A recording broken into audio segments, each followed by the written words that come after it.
जी मरियम औरंगजेब की बड़ी इंटरेस्टिंग गुफ्तगू चल रही है और सवालात के जवाब दे रही थी। अब जरा हम सूरत हाल पर एक बार फिर वापस चलते हैं और क्योंकि आज सुप्रीम कोर्ट में अहम समाअत है, उस हवाले से क्या हो सकता है बात करेंगे। माहिर कानून बैरिस्टर मोहम्मद अहमद पंसोता साहब इस वक्त हमारे साथ हैं।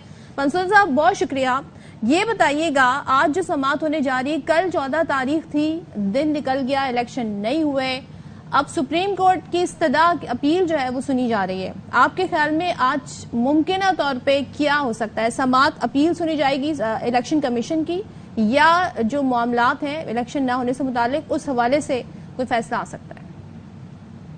देखिए जी, सुप्रीम कोर्ट का ऑर्डर जो है वो बड़ा क्लियर था अबाउट 14th, और उस ऑर्डर की कंप्लायंस नहीं की गई। सुप्रीम कोर्ट ने बहुत मौके प्रोवाइड, इवन अनप्रेसिडेंटेड इंटरवेंशंस की भी इजाजत दी कि आप आपस में बातचीत करें, और उसकी भी इजाजत दी। उसके बावजूद सुप्रीम कोर्ट के ऑर्डर को कंप्लाई नहीं किया। आइन बड़ा क्लियर है, आर्टिकल 189 कहता है कि सुप्रीम कोर्ट की तमाम जजमेंट्स जो हैं वो सबऑर्डिनेट कोर्ट्स पर और इदारों पर बाइंडिंग है, और 190 कहता है कि तमाम इदारों ने सपोर्ट करना है सुप्रीम कोर्ट को इन एनफोर्समेंट ऑफ दीज जजमेंट्स। अब अगर आप इन दोनों चीजों को देखें तो उस पॉइंट ऑफ व्यू से तो मुझे नहीं लग रहा कि इन्होंने इसको कंप्लाई विद किया, तो सुप्रीम कोर्ट कंटेम्प्ट में प्रोसीड करेगी। अच्छा पंसोता साहब, कल कुंवर दिलशाद साहब से गुफ्तगू हो रही थी, वो कह रहे थे इसलिए अमल दरामद नहीं हो सका 14 मई के इलेक्शन पर क्योंकि सुप्रीम कोर्ट में इलेक्शन कमीशन की नजरसानी की दरखास्त थी। तो जब तक नजरसानी दरखास्त पर कुछ फैसला नहीं हो जाएगा इलेक्शन कैसे हो सकते थे?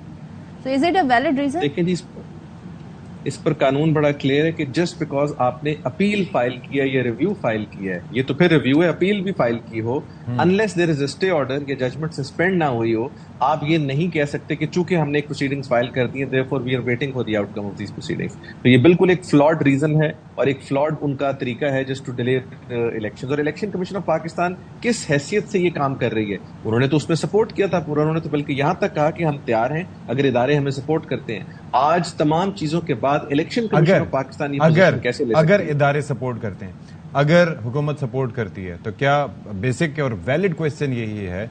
आपको पता है पहले भी जब इलेक्शन कमीशन ऑफ पाकिस्तान को जवाब दे दिया गया था, फिर सुप्रीम कोर्ट की जानिब से हुक्म दिया गया कि जी स्टेट बैंक ऑफ पाकिस्तान इस तरह से पैसे जारी करे, फिर हमने सुना कि फंड्स जारी भी हो जाएंगे, फिर पता चला कि जी ये स्टेट बैंक का इख्तियार ही नहीं है।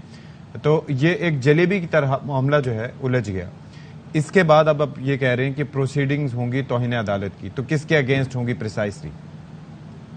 देखिए जी, मेरा ख्याल है कि स्टार्ट में तो 2-3 लोग हैं। सबसे पहले एक्टिंग गवर्नर साहब के खिलाफ हो सकती है for not releasing the funds, secretary finance के खिलाफ हो सकती है बिकॉज उन्होंने भी बात जो है वो पार्लियामेंट में भिजवा दी। पार्लियामेंट का तो इससे ताल्लुक ही कोई नहीं था बिकॉज सुप्रीम कोर्ट का ऑर्डर था, एंड इवन अदरवाइज जो फेडरल कंसोलिडेटेड पूल फंड होता है उसमें ये पैसे ऑलरेडी पड़े होते हैं, और सुप्रीम कोर्ट ने तो वहां से कहा कि आपने इनको निकालना है। नहीं, वो कह रहे थे कि मंजूरी नहीं देनी थी पार्लियामेंट ने उसके ऊपर ये सवाल उठा था कि एतमाद का वोट लें, क्योंकि अगर मंजूरी नहीं करा सकते तो फिर आप कैसे हुकूमत में बैठे?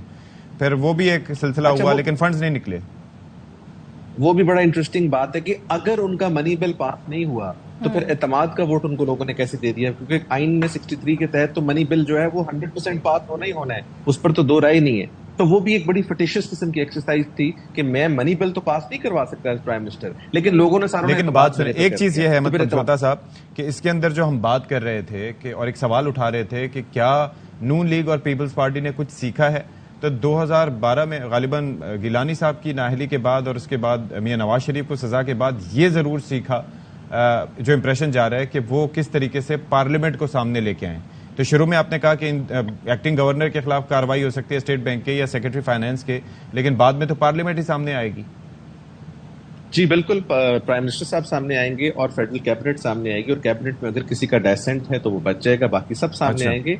और ये जो एक नई बहस छेड़ दी है कि जी पार्लियामेंट सुप्रीम है, ये बहस ही गलत है, ये कॉन्स्टिट्यूशन है विच इज सुप्रीम, और ये बात बिल्कुल A to Z जिसे कहते हैं ना, बात गलत है, और इस बात को यहीं पर एंड करना चाहिए। वरना ये होगा कि आपका कॉन्स्टिट्यूशन एक डॉक्यूमेंट है जो मजाक बन जाएगा और हर आदमी उठकर ये कहेगा कि जी मैं सुप्रीम हूँ, दूसरा कहेगा मैं सुप्रीम हूँ। तो I think from that all angles ये मेरा एक बड़ी फ्लॉड डिबेट है जो इस वक्त हो रही है। ठीक है, तो लेट्स सी कि अब समाअत होती है तो फिर क्या मामलात कैसे आगे बढ़ते हैं। अहमद पंसोता साहब बहुत शुक्रिया आपका।